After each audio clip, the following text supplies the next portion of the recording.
Pa-ra-pa-bum-bum. Oh, won't you let us in? Pa-ra-pa-bum-bum. Oh shit, their eyes are black. Pa-ra-pa-bum-bum. They've gone around the back. Pa-ra-pa-bum-bum. Ba-ba-bum-bum. Ba-ba-bum-bum. Hello and welcome to day 4 of 12 Days of Christmas.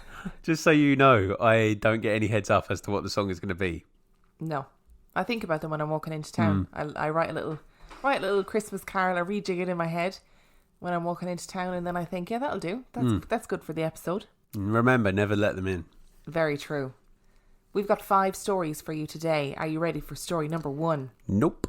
Story number 1 comes from Alex and Tatiana. The home I lived in before where I live now felt off. The energy you'd feel as soon as you walked in was just not good. The landlord was also off.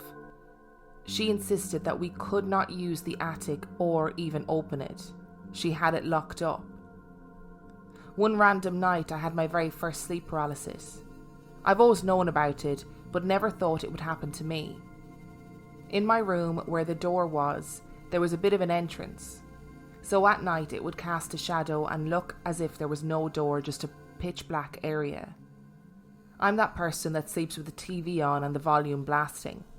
I remember waking up and looking at the TV, and I was watching The Office, and it wasn't paused or on mute, but I could see it. It was still going, but there was no sound. I remember looking at that dark pitch black corner of my room where my door is, and I saw hands that were really sinister looking. They looked like the hands of Venom from Spider-Man. I remember just turning around to close my eyes. My bed was in a corner, so I turned to face the wall and fell asleep. Not so long after I woke up, I couldn't move at all. I had that feeling of needles under your skin when your foot or your hands fall asleep, but all over my body. I couldn't turn around, and I was facing the wall. I heard my door creak open, and insect-like footsteps. Very creepy crawly type of noise, as if something was crawling into my room. And then I hear a very faint, very sinister voice say, "Don't wake up, don't wake up, don't wake up." The voice got closer and louder by every second, until it stopped for a few seconds. I prayed, but I still couldn't move. And suddenly I could feel hot breath on the back of my neck, and whatever it was screamed, "Wake up, wake up, wake up." I was finally able to move, and my heart was beating 1,000,000 miles an hour. I got up and I saw claw-like footprints on my floor, but I turned the lights on and they disappeared. I'm a huge nerd and a collector of action figures.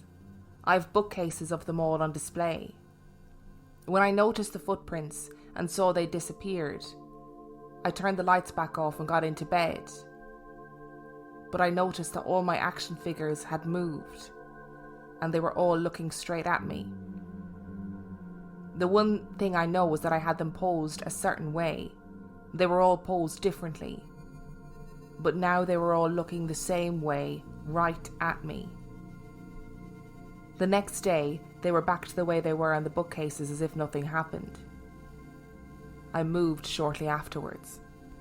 I'm not surprised you moved. Seems a little bit more than just sleep paralysis to me. Something is crawling around your room, and something is taking the effort, turning the heads of your action figures to face you.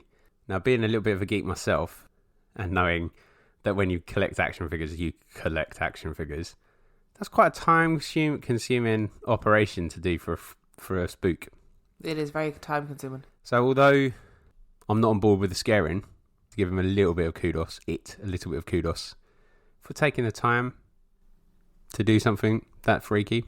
It's impressive. Yeah. As hauntings go, it's impressive. You've got a lot of stuff going on. You got some claw footprints. You got some whispering. You got some hot breath on the back of your neck. You got some fucking with your action figures. I get it. You know, it's a good old that's a good haunting. Yeah, it's more than sleep paralysis. A lot of effort went into that. Also, what's going on with the attic? Why does the landlord, landlady, land person not want them to go in the attic? to the point where it's locked and only she's got the key. That's very like the film we watched this week for our film review, which hang on. Yeah, so when we watch The Visit, because this will come out after we've done the film review for The Visit, very similar. You know, if you go into any house and somebody says, oh, by the way, don't go in the basement or don't go in the attic, you turn your little bum around and you walk out that door. Go on now, go. I'm okay if someone says to me, don't go in my bedroom. Fair, reasonable. Yeah. Don't go in the attic or in the basement because there's mould, in inverted commas. No, dangerous territory. Yeah, I feel like they're shared spaces and you need access to them. And our second story today comes from Duntada Man. Many years ago, I lived in a house built by the grandfather of one of my friends along with several others of us. All day and all night there would be noises in the house. Footsteps up and down the stairs, knocking on walls, doors opening and closing, people talking in the hallway.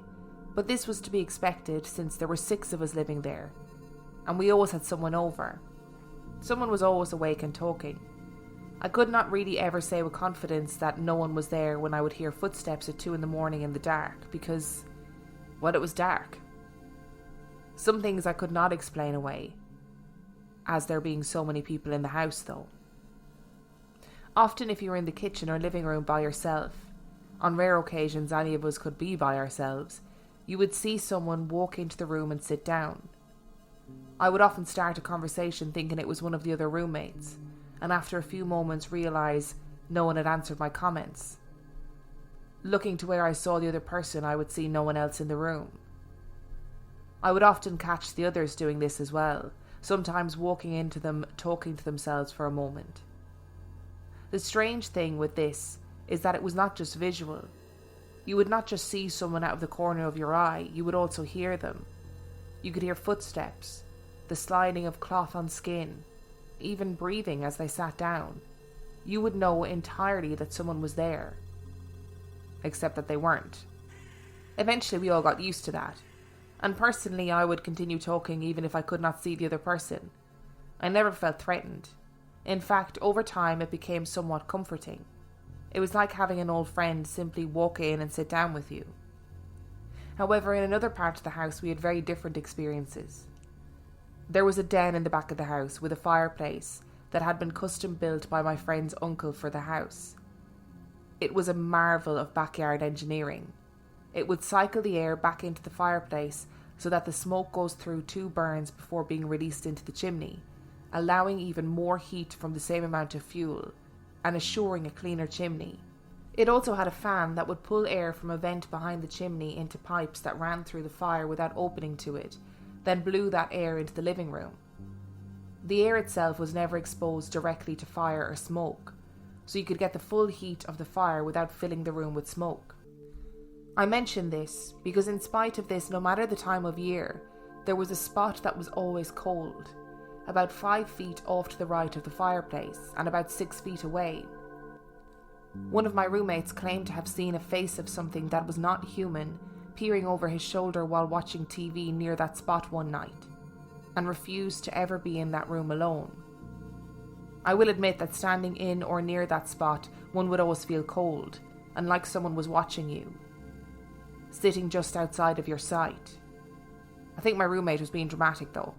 He had used a lot of drugs in his life, and personally, I've never had anything so strange happen to me in that room, which I spent much more time in alone at night. I want to stress for the following part though, that I am not under any circumstances what anyone would consider to be a brave man. I appreciate listening to Dan, especially in these stories, because I'm glad to see someone else that doesn't feel like they have to put on a stoic face. When I hear some of these stories, I too would fuck right off to the nearest well-lit place I could find, rather than go exploring if I saw a doll in an empty room that had just made strange noises. I want to stress this so that you realise just how much the following was not an act of bravado or daring.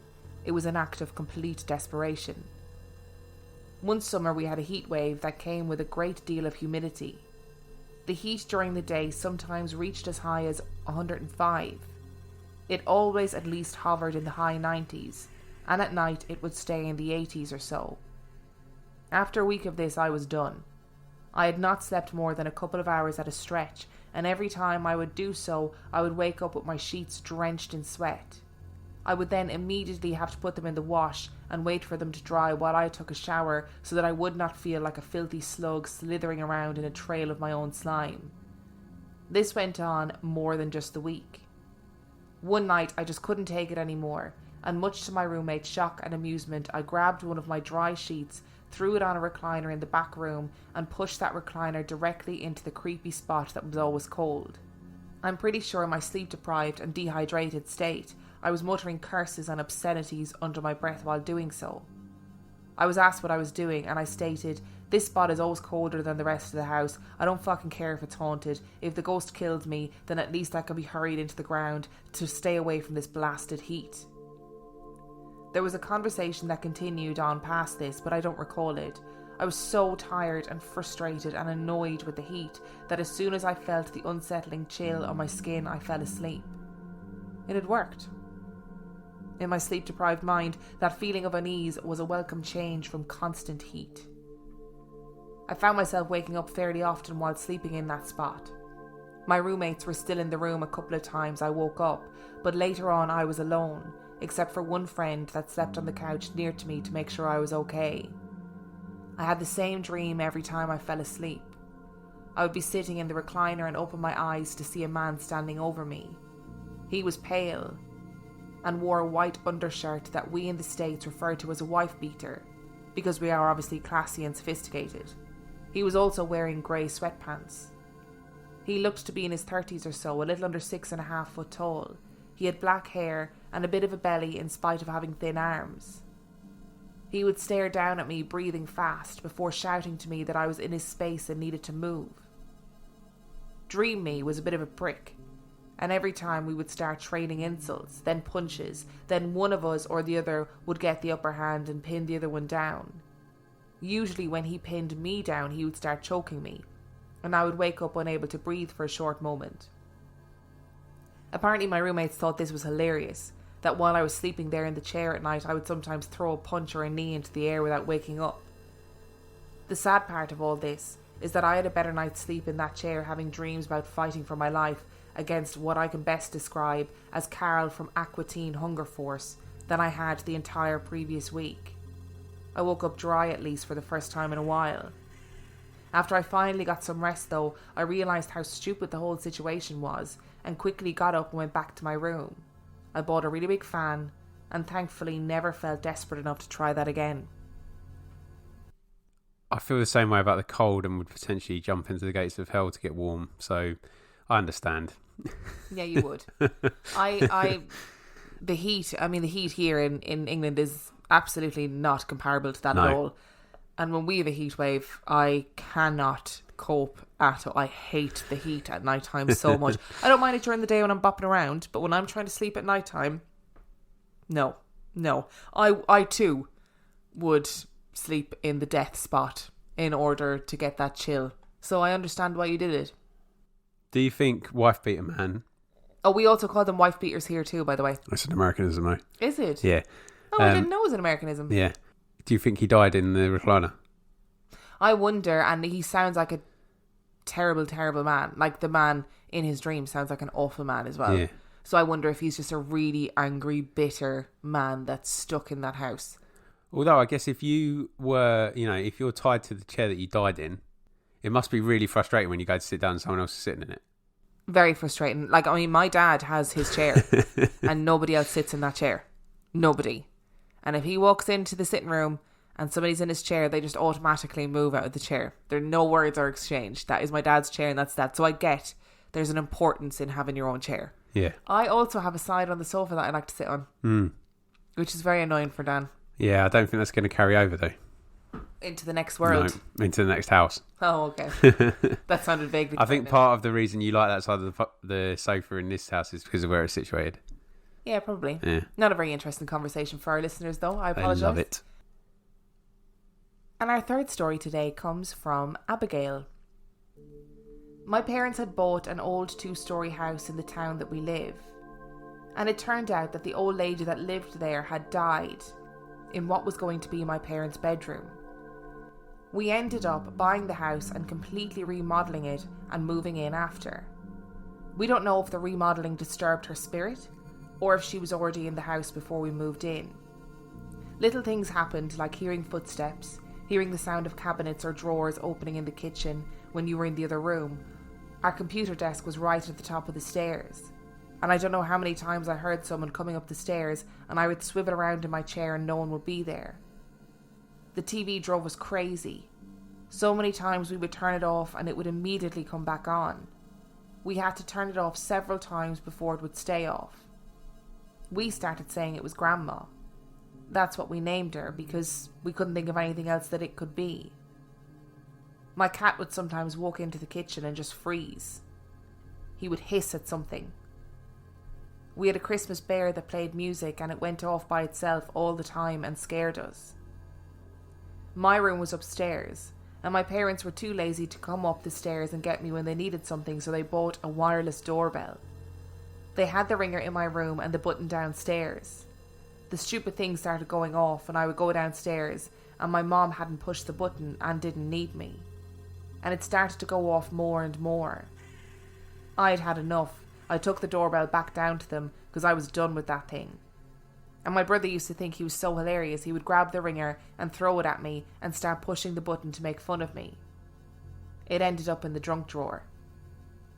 One Sunday afternoon we were all in the living room watching TV and the doorbell started going off in the kitchen. I ran in there to grab it, and when I pulled it out of the drawer the battery was only halfway in. I found the button and pushed it multiple times and the thing would not ring. I'm pretty sure it went into the trash after that. One of the scariest things for me was I was home alone and I was getting ready to take a shower. I like to sing, so I do it all the time. I was singing as I was making my way to the bathroom, and I stopped singing. But something else kept humming the tune. I told my mom about it when she got home, and she had heard it once too, but didn't want to tell me because she didn't want me any more scared than I already was. There was a teacher at my school that knew the old lady who had lived in the house. My mom asked if she knew the lady and what she was like. She told my mom that she was the sweetest lady. She was so nice. And she hummed a little tune everywhere she went. My mother and I turned to look at each other. So we knew for sure that it was her haunting the house. We never thought that she would harm us, but she definitely made us jump with some of the things she would do. My dad was a skeptic, and he blew off most of what we said and never really talked about it. But it turned out he had a couple of his own encounters that he hadn't told us about. He finally admitted that more than once he would be in bed and feel someone get in the bed and lay next to him. And he would turn over to say something to my mom and she wouldn't be in the room, or she would still be in the bathtub. There were times I swear I felt someone sit on the edge of my bed, but didn't know if it was my imagination playing tricks on me and running wild from the other things that had already happened. My mom finally went through the house when she was home and alone, and went from room to room telling her it was okay and she could go now. After that, everything stopped. Grandma was gone. It's funny how they just move on in stories like that, isn't it? Sometimes it seems like it just takes someone saying, it's okay.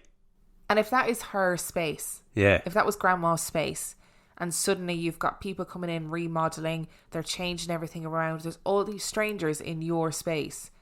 If ghosts are real and they do hang around in the space that they frequented when they were alive, that must be really traumatizing to have other people in your space and doing stuff to it that is not to your taste. I'd be very annoyed. Yeah, it's odd. It's definitely, it would definitely disturb you, wouldn't it, regardless. And then it's just a case of actually that the mother saying, you know, it's okay. This is a bit strange, but everything's going to be right, and then just passes on. Yeah. Cannot handle the continuation of the singing, humming, though. No, that's horrendous. That would send me for the gas can again.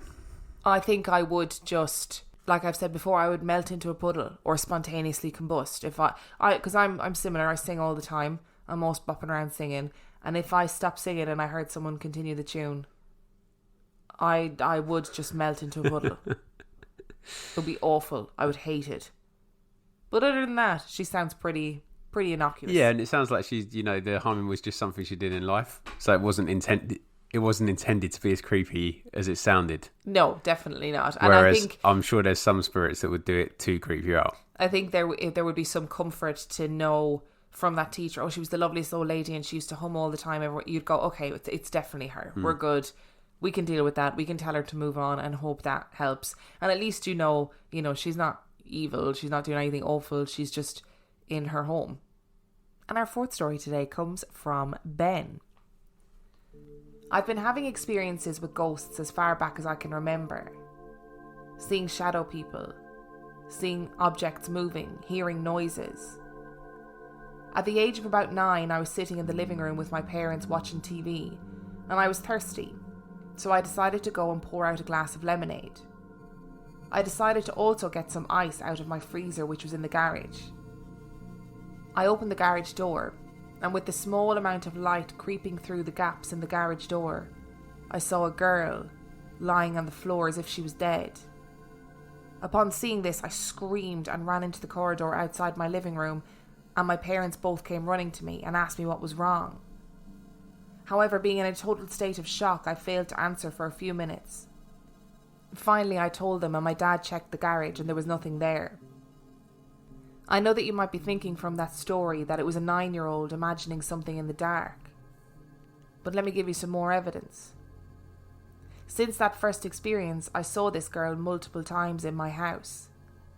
Every time I did, I told my mum, but not my dad, because he always said it was my imagination, so I thought there was no point. One day I was talking to my mum. At this point I was about 12. She told me that my dad had told her that he had seen a little girl in my bedroom sitting on a box. I spoke to my dad, and he described this girl, and from what he described, it's the same girl that I had been seeing for 3 years. I have many more stories, but this is the last one I will tell you. It's a bit shorter than the others. I was in my kitchen, walking towards the fridge, and my dad was preparing vegetables for our dinner. Both of us were far from the counter where we keep our dishes. It was quiet, and then I heard a glass smash, and I turned to see a glass on the counter smashed into a million pieces. The glass just burst. No one was near it, nothing fell, nothing was thrown. I turned to my dad and he saw it too. In an attempt to rationalise the event, he said it was the air pressure. My dad's not so much of a skeptic anymore. I know I said that was my last story, but this is a good one. I was outside the bathroom talking to my mum while she did her makeup. My bedroom is opposite the bathroom. My door was wide open. My back was turned to my door and then something hit me and fell on the floor. My TV remote from my bedroom had hit me in the back. I was extremely confused because there was nobody in my room and nobody anywhere near it. You got yourself a poltergeist, I feel. Launching stuff. I feel like the girl is something else, but I also feel like there's a poltergeist there. I feel like that's very bold poltergeist energy, launching stuff at you. Yeah, very, very bold. What? Poltergeist.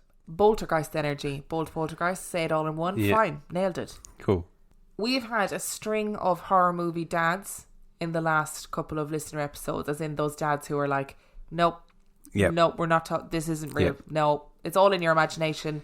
No, ridiculous. We're not talking about it. And then later going, yeah, actually, I saw it too. Yep. Horror movie dads. It's coming. It's a real thing. It is a real thing. I'm not able for the girl ghost. You know I'm not able for girl ghosts. No. But I did have a rather amusing thought. Imagine if she was seen in various locations around the house just lying on the floor, like when Ben saw her in the garage. Like, remember when planking was really a really big thing for a while on social media? Maybe maybe the afterlife takes a little while to catch up. Yeah, or maybe she was... Or maybe it was the same time, because this is a story in retrospect, isn't it? So maybe this was the same time. Or maybe she died planking. Maybe she did. And she's just doing what she loved in real life, in the afterlife. And our final story today comes from Danielle. This story isn't very long, but I thought with all the scary ghost stories, why not share something happy and warm? This story is about my grandfather, who passed away almost 5 years ago, but not a day goes by when I don't think about him. I was actually in the hospital room with him when he passed away. While other family members couldn't bear to be there, I stayed. I knew that is where I needed to be. My grandpa was an amazing man from Texas who fought in what they called the Forgotten War. He came home and caught the attention of my grandma, and what do you know? All of a sudden they needed to get married because my dad was on the way, which was very scandalous for the 50s. Go grandma and grandpa. They were married for 60 years before my grandfather became sick and had to have open heart surgery on my birthday of all days. It was the worst birthday ever. This all happened in the month of May, and by the end of July he was gone. It was extremely hard for us all, but we got through the funeral and started a new life with a piece of it missing. About a month after he passed, I decided to go and visit my grandma for the day to talk with her and just in general be there and check in with her. All of us live about 2 hours away from her. When I got there, she told me about an experience that she had had. She said she was watching TV one day and there was a notification on her TV telling her she had a message. She had no idea how to open or clear this message from the TV, so she tried for days to get this notification to go away. So one day, she goes to turn on the TV and the notification was gone. It wasn't there anymore. And in that moment, she told me that she felt a hand stroking her cheek. She said it felt so real and that she knew it was my grandpa helping her and telling her he loved her. As you can imagine, I was ugly crying all over the place. I don't know if there's a heaven or something else, but I love the fact that even after his death, my grandpa was able to reach out and let her know that she was loved. In all the years since he has passed, I've only had one dream with him. I don't remember much of the dream, but I remember him giving me a hug, and maybe that was his way of telling me he loved me. I'd be ugly crying as well, to be honest. I'm pretty much close there now already. I feel like ugly crying right now. Lovely story. Lovely story. I love when we end on a nice story. Yeah. It makes me really happy. And also, go your grandmother and grandfather having a little shotgun wedding. Yeah. Love that energy. Isn't it mad that was so scandalous in the 50s? Yeah, very scandalous. But still cool. They're still together all that time as well. I know, 60 years later. And they're still together. Like, love that. And it must be so incredibly comforting for her grandmother to be able to physically feel him. And to know, oh my God, he's okay. Undoubtedly. Wherever he is, doesn't matter, yeah. He's okay. 100%. It's lovely. A lovely, lovely story. If you enjoyed today's episode, you can find everything you need to know about us on reallifeghoststoriespodcast.com. You can send us your own personal ghost story to reallifeghoststoriespodcast@gmail.com. You can find us on Patreon, patreon.com/reallifeghoststories, where for $5 a month or $2 a month, you get access to heaps of extra content. And on that note, we shall see you tomorrow. Bye.